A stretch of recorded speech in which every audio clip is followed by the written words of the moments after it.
So, attracting and engaging the millennials, that's our topic for today. Because millennials is actually, okay, the definition of millennials is the generation born between the year 1981 to 1996. So, that means in 2022, this year, they are 41 years old and 26 years old. So, they are in the workforce na. Okay? Gen Z, on the other hand, which the generation that I belong, is 1997 to 2012. Actually, the year 1997 to 1999 is like the Generation Y or the gap generation. Kasi we are part of the workforce, but we do not resonate necessarily together with the Gen Z per se and the millennials. So we're like semi-Gen Z, semi-millennial. Because we grew up, okay? So bigyan ko kayo ng history, no? Millennials are the one who grew up na they have no internet yet. No technology whatsoever yet. They grew up maybe playing patintero, Chinese garter. Those are the games that the millennials have been playing, tumbang preso, and we've experienced that as well. I am part of the Gen Z, but I grew up, when I was a kid, walang internet nun. I was only able to access the internet during the time of my teenage years. So it's important for us to learn that so that we could know what the behaviors is like with the millennials. Okay? So if you Google the millennials, they're actually the most studied generation to this day. And that's an advantage for us. We must first understand them so that we're gonna be able to know the behavioral patterns of what millennials are like in the business world and the workplace. So, let's go first in attracting them. What motivates the millennials ba? What are the things that will, give them na, ano ba itong ginagawa ko? Because most of the things that's happening with millennials, the impression is that they jump from job to job. Tama? I'm sure everybody agrees most of the things. So, millennial yan, ganyan. Millennial yan si kaya ganyan yung mindset. That's most of the things that I'm hearing. And ako, I'm part of that generation. Yun din yung sinasabi sa akin. But there's an explanation to that. Okay? So, first of all, most of the things that is really, giving the understanding of us, para maintindihan natin yung millennials, we have to know what it is in their values. So let's start first with deep-rooted motivations. Actually, in the studies suggest that 87% of millennials rate professional or career growth and development opportunities is as important to them in a role. So whenever we are doing my generation, we always want to have a motivation with what we do. So let's attach that to Singular Business. Motivation in what we do, because Singular is a business that can give you opportunities that will enable you to get out of your country, get out of your common city, and to be able to stimulate your economic activity in your life, right? So, we can attack them by giving them something that has a motivation. For example, our products, it's a health product. You want people to understand that our product is helping them become healthy, di ba? That's the main purpose of Singular, and to give them opportunities, no? So okay, yun muna yung sabihin ko sa deep-rooted motivation, because I have a lot of points, no? I can go a lot with this talk, but anyway, I would like to give you the second idea is they need more fresh perspective. Millennials are the most college educated than any other generational group. And the millennials are more likely to have traveled and completed job internship, leading to a fresher and more well-rounded perspective. So that's very true. The thing is, millennials love to have stimulation. Stimulation in a way that they want something new all the time. Fresh perspective, that's why they are well-traveled. I could say that because I've been traveling a lot and I really like it. I think it's in my generation nga talaga. And our generation they want to really, see the world out there because of the social media. They wanna see that they are exploring and feeling it in an actual sense. So yeah. Also, on the third perspective, we are tech savvy. No, unlike many existing workers, millennials are digital natives, which means they bring technical understanding and an instinct knowledge of channels like search, social, and brand to their role. Very, very understandable that I think we can all agree. My parents is in the generation of baby boomer. And whenever they are asking me about the technical aspect of how to set up a TV, how to set up TikTok, how to set up Instagram, we are the ones who are helping. I'm the ones, or mga kapatid ko, my brothers and sisters are the ones who are helping them when it comes to technological aspect. Because naturally, we are tech savvy. We love to see technologies, and we are adapting to technologies, and we're very, very fast to adapt as well. Diba? So, other than that, social conscience. Millennials are thought to be more socially conscious and motivated to work for companies, particularly startups that look to do good beyond just revenue. So there's always a purpose. So what are the things that to attract and how to engage basically? So let's get to the point. So knowing those 4 things, we are deep rooted in motivation. We always want fresh perspective. We are tech savvy, the generation of millennials, and we are social conscious. So, when you are social conscious, kasi you want something that is more bigger than you, bigger than who you are. And that fits our company. I first-handedly experienced the trips with my mom when I went to Utah. It's always a story that I tell. It's like something na, wow, there's a world out there. I was able to travel, no? So, that in itself, knowing those 4 things can become our way or our pattern for us to really share what the business is all about. So, for the people who are in the generation of the boomers and generation next to the boomers, I forgot what it's called, but you have to understand po that there is a motivation behind every action of our generation. I consider myself being part of the millennials. There's always something that you have to understand so that you could give them something that they will like. Make them do the works that you want them to do, and they will like it. They will like to do it. That's what great leadership is. And that's an advantage for us. And what I'm about to share to you is something that you will be able to use for your advantage in your business so that you can communicate it well to them. So first of all, since we are aware that they like, us millennials like to travel, Singular provides travel opportunities. And I'm one of the people who are blessed enough to have my mom to qualify in that opportunity. And during the time of qualifications, when I knew na parang, whoa, nag-qualify na ako sa Mexico. So it's gonna be something na, wow, it's an opportunity for me. I haven't been to Mexico, and I will see Mexico. That's a reality. And that's a story to tell. That's a story that we can share.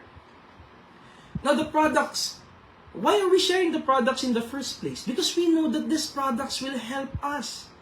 We're not selling. We're sharing our experiences. Okay, when we talk to a millennial, hey bro, ganito yung style ko eh. Hey bro, I have something that I use. That's why hindi ako nagkakasakit.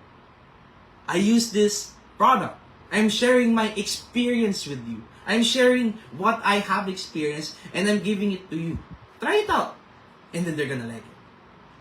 Diba? If they like it, they will be with you. If they don't like it, it's okay. You move on. So, that's how we are. We don't, it's a fast pace eh. You like it or not, it's okay. Diba?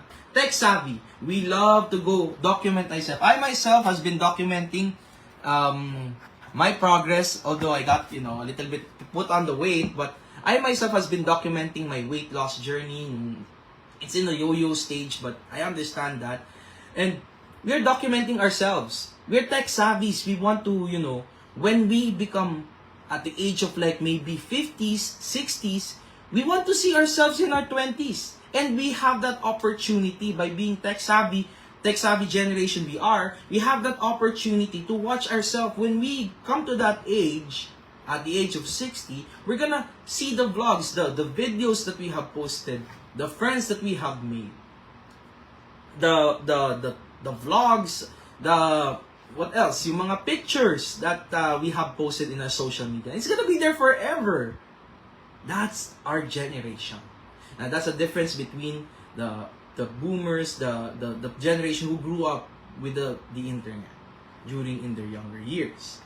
Okay, so now that we have understand them and we have, giving them, a little bit, oh, ganito pala yung itsura, ganito pala yung millennials. I'm sure most of the parents here who are in their 50s and above or 40s, they understand and they know na, okay, ganito yung anak ko, ganito yung ganyan. And I'm sure you will agree that, oo nga na, mahilig mag-ano tong mga anak ko. Like, they do, nagugulat ka na lang, nagsuscroll sila ng phone nila, na they can sit there for hours and hours because, that's how social media works with us, our generation. And it's also an advantage for us because we could use that same platform to share the same experiences that we are sharing in an actual person. Just like much like how I am talking to you right now and you're listening to me in your mobile devices or maybe computer or laptops, it's the same thing that you could use whenever you are sharing our business with them. You share the business with them by sharing your experience. What is the thing that made you invest in yourself using Singular? That's what you wanted to share with those people. My generation at least. Okay? So let's understand them as well. So, what are the things that motivates us? So of course, it's higher wellness for both customers and employees. In the workplace, employees, and for us, business and customers. We want to give them the best services that we can. That's why, we do have a money-back guarantee. Like it, they can always return it and use, move on. That's our catch, diba? So, of course, generation ko, we are thinking about a retirement saving plan. Most of my generation, millennials, are waiting for the crash or the pagbagsak ng houses. I'm sure a lot of my classmates agree because the real estate is really expensive. We can't afford it. That's the thing. Ayan. Am I live? I think nagkaroon ng disconnection eh. Okay.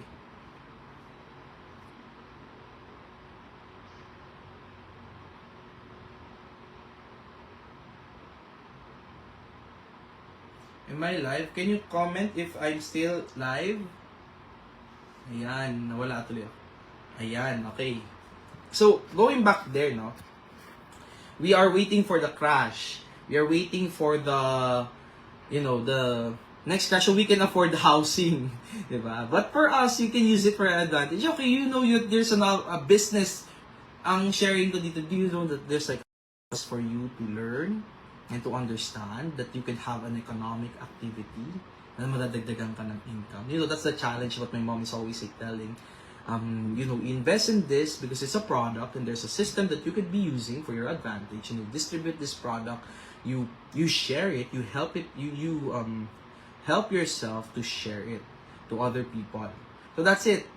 And that's the basic principle of like what Singular is all about. It's about sharing your experience. Okay. Much like me sharing my experiences, like what I've experienced in Utah to you, so yun. That's a sharing way of sharing. And that motivates us. Oh, I can, what we think about whenever we are, sharing or someone is telling a story about the travel that they did. Oh, I want to be there too. I want to be there too. Like, whenever someone is telling me, oh, they've been to Alaska, they've been to this, parang I imagine myself being there as well. Like, wow, that kind of feels nice, no? So that motivates me as a millennial or people who are in that generation. Oo nga, no, kaya naman possibilities. So what are the things now that we can do for us to afford and go into those places? Now that's the challenge that you can ask them that, okay, what are the things, oh, I can help you with that. There's a business that can help you make that dream possible. And that's our business right now. We are in Singular. We have a product that is proven to be effective and helps you to be healthy and wealthy at the same time. Okay? So, ayan. What are the things that makes the millennial generation motivated is, of course, to ability to make an impact. A study done by Cone Communications found that 62% of millennials are willing to take a pay cut in order to work for a responsible company.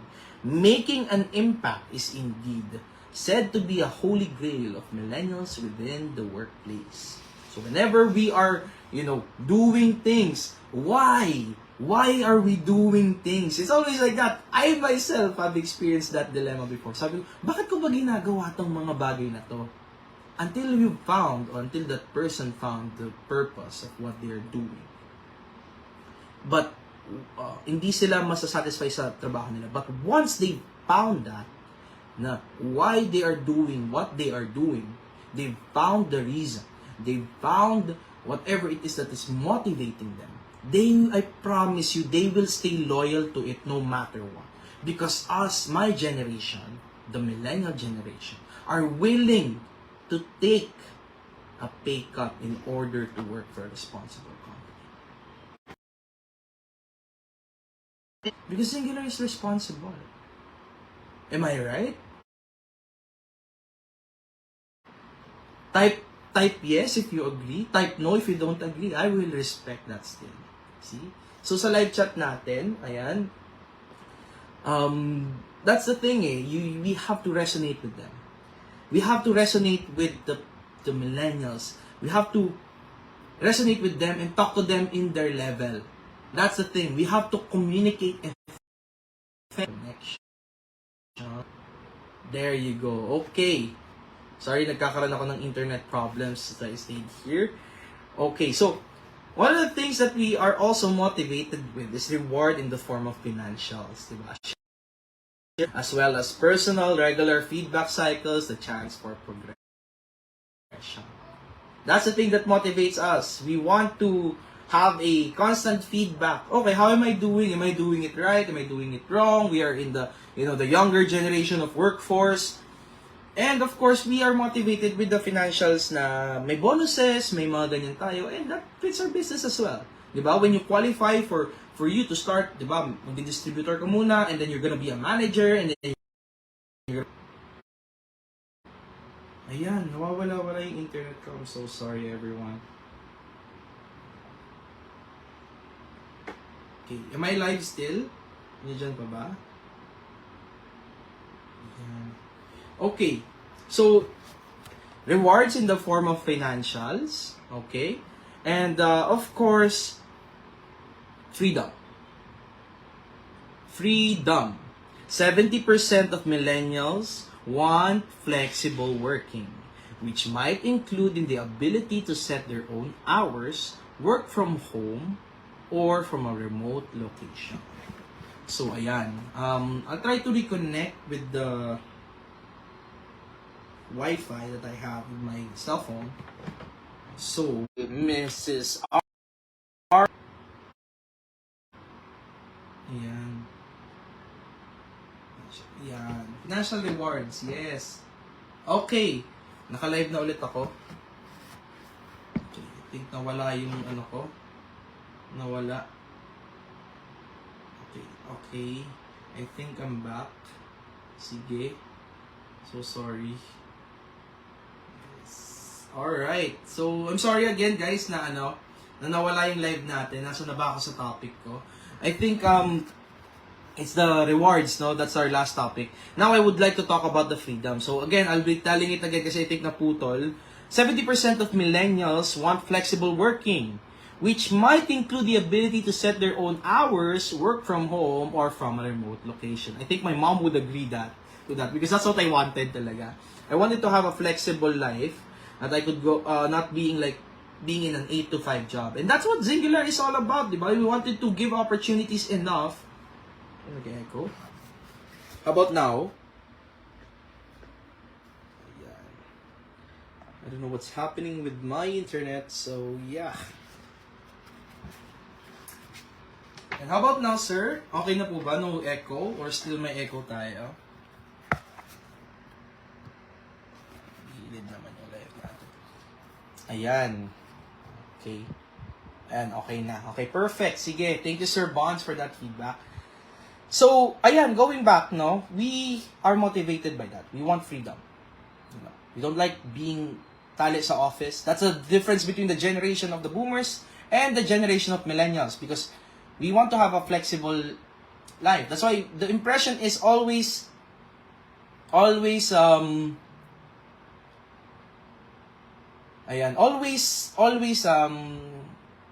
nasasabihan kami tamad. It's always like that. But we work hard in our own terms. That's the thing about our generation. We work hard in our own terms because we want to have a flexible life. That's what motivates us. And of course, given that, we love to travel as well. Travel, that's what motivates us. Home ownership rate among those younger than 35 has fallen 8 percentage points since 2004 to 35% in 2017, according to Wall Street Journal. This is my research, which not only makes up help with the mortgage payment or loans, an attractive millennial motivator, but may also suggest why millennials are most likely to add travel, aka escape, as an every month part of their work life. I agree to that to my heart. I love to travel because sometimes I feel like, am I just, ito lang ba yung cycle ng, again, we are motivated, di ba? We are deeply rooted motivated. We want fresh perspective. We are tech savvy and we are social conscious. Given that fact that that's our generation's behavioral pattern, travel just really makes sense. Because travel gives and provides us opportunity ng getting out of the usual routine. If our generation, the generation of millennials, like that, the generation of boomers don't necessarily need that during their younger years. Because it's a different generation. Generation ng nila is more of like focus on the work, career path, economic activity during those times are different from the economic activity that we are currently having as a younger people. It's different. So, that's our motivation. We want to travel and escape. We want to, have a different perspective in life. We want to grow. We want to, serve for a bigger purpose. Diba? It seems like our generation have it all. Diba? You can have everything in an instant. During the 1970s, you don't have deliveries. Diba? You don't have like an app, Food Panda. You want to eat something, you go out, you buy, you cook your own food. That's the generation that my parents grew up with, of course, in the same age as me. And most of the generational gap, that's the thing. But now, we have it in an instant. I want Food Panda, boom. I want food delivered to my house, boom. Just like that. Diba? That's a difference. And we take, one of the things that our witnesses is we take everything for granted. Diba? But you have to understand that that's the generation that we are growing up with. No? I'm sharing with you the perspective and of course the POV, point of view as a millennial. So yan. And we like to travel, that's why we wanted to escape. Okay? Now, mental health support. See? That's one of the issues here. Most of my generation, they thought, okay, kasi everything is here, everything is like, may ganito yung mindset, no? Yung ginagawa ko right now, may kayang gumawa nito. So, of course, if that's the mindset of the millennial, they will think na, oo nga no, that makes sense. So, why am I doing this? Diba, we're purposely driven, we want motivation. So, naka-question namin yun, oo nga no, then, sa iba na lang pag-gawa, gagawin ko na lang yung gusto kong gawin na iba. So, that's why most of my generation switch from job to job. Matagal na yung 5 years in one company. No? It's a case-to-case basis, but most of it, usually 2 years, 3 years, and then they jump to the next one, and then they jump to the next one. Now that we know that, let's use it for our advantage. Give them constant stimulation, economic activity, economic stimulation, travel opportunities. That's the motivation of our generation. And our company is providing that. Again, I'm always pointing it out to our company because it's true. We share that. Oh, you want to travel? Okay, you meet somebody na parang, that is well-traveled. They're doing it at their own expense. Okay, how would you like to, add an additional income for yourself so that you have more travel funds? The company will pay for your ticket, the accommodation, even sometimes the food, or maybe the food kasama na rin. But there's a catch. You just share the products. You share your story. You share the things that you did for you to achieve this. And that in turn will give us more, leads, more business to do. That's how you motivate a millennial. So, ayan.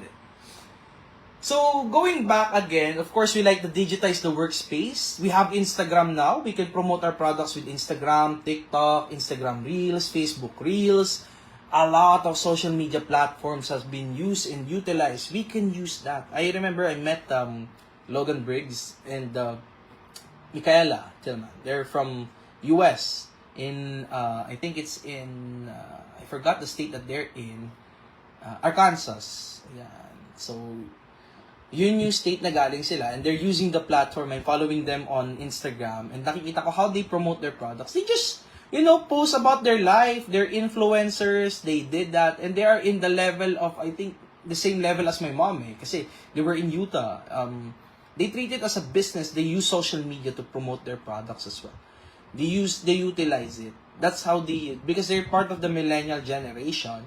So, they just share what they experience. They're a mom, they share the products, and then, they actually drink the products, and they conduct live broadcasting, such as what we are doing right now, and they share it. And, okay, you want to know more about how I do this? You want to know more how I travel a lot? I'll share you an opportunity for you to do the same thing. That's how they attract leads. That's how they use it. That's how we can utilize social media to attract more millennials. Okay? So, digitalize the workspace. You can use social medias as well. Mga mommies, mga daddies, madali lang po yun. But it needs to be learned. Diba? So, yeah. So, we have to also, going back to my point, we also have to reinforce belonging. Kasi kami mga millennials, we want to be part of something big.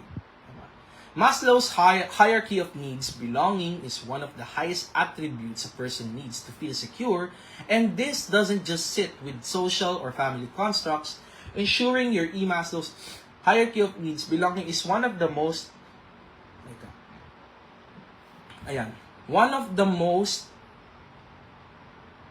wala ako sa ano ko, okay,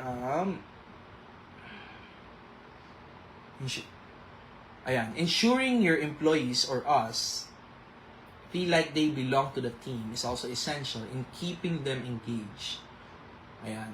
Employees feel like they belong to the team is also essential in keeping them engaged. So it's the same thing for the millennials or the millennials in the workforce, that they are contributing to a bigger person. So their sense of belongingness.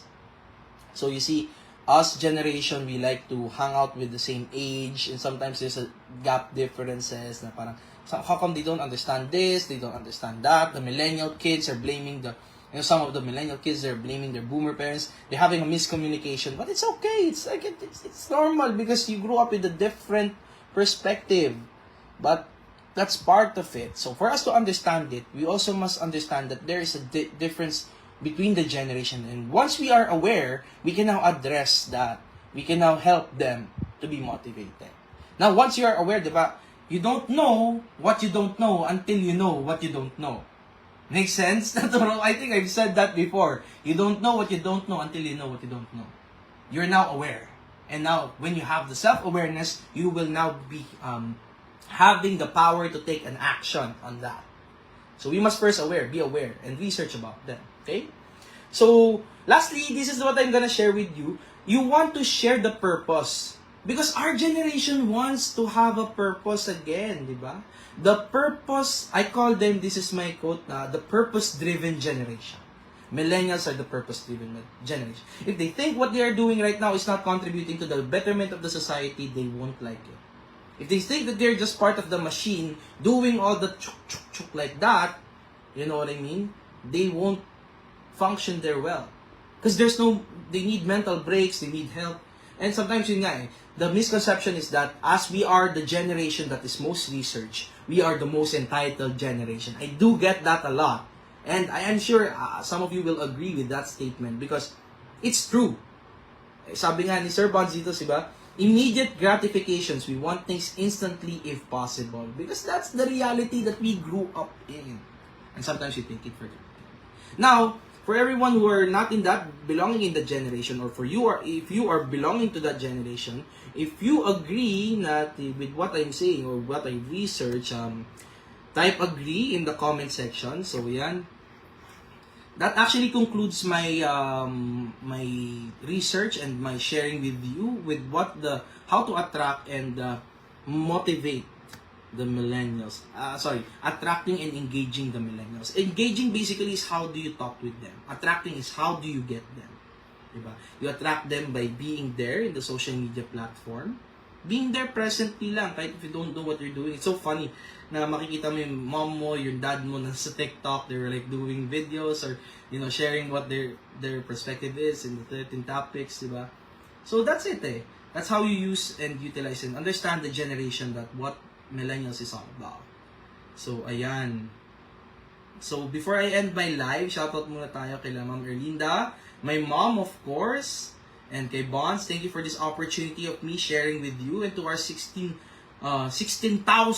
viewers in my live for today. And thank you for joining. I hope you learned a lot sa sa live natin. I can see yung mga comments. So, that's it. If we want to understand the generation of millennials, we must first understand what is their purpose. What is the thing that they wanted to do. Sometimes you get confused by that kasi dati wala tayong ganun. But now it's different. Now it's different that our generation has a different perspective with that. And I'm sure the parenting style will also be different. So it's a different thing. People evolve, so we must adapt to it. As people who are tech savvy, we have to also a little bit learn more about how to be tech savvy, how to be a ngayon nagtuturo tayo ng Zoom, 'di ba? When we entered the pandemic, oh my goodness, what is Zoom? What is video calling? 'Di ba? Di naman uso before yun. You call them on Messenger, you use Skype before. But now, Zoom became a great thing and it actually boomed, diba? So, it's a digital workspace. And the beautiful thing is, we can motivate the people, the millennials, because, again, social media platforms is available for them readily. We can use it to our advantage. Let's link the XBO, the singular. But first, we must attract them. And we must attract them with the stories that we are sharing. Ang point to take here is that communicate with them to their level of communication. We must understand the language first of the millennials.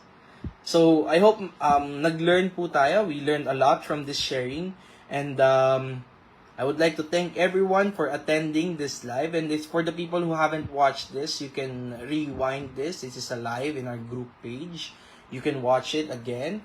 And my suggestion is that if you want to understand us, yun yung do some research din as well. And research it using Google. The greatest book of all time is the Google. Now, book of course is the Bible, but if you want to do some research and stuff, diba, you used to go to the library and stuff like that. You have to go through all those processes before, but now it's an instant. You research